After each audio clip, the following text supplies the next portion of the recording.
પાકિસ્તાનની એકદમ બોર્ડર ઉપર આવેલું એક હિન્દુ મંદિર, એનો ઇતિહાસ છે કે જ્યારે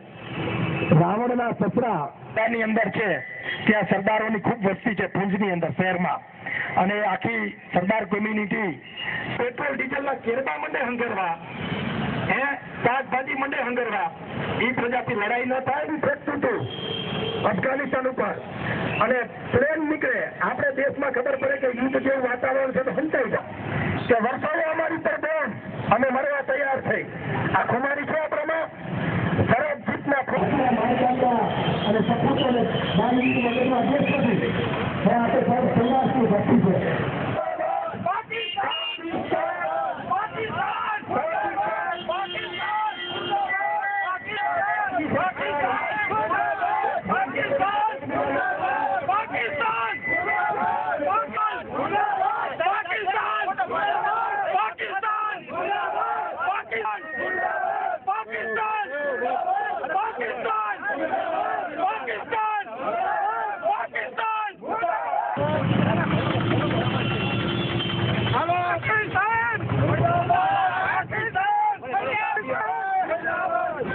Yeah.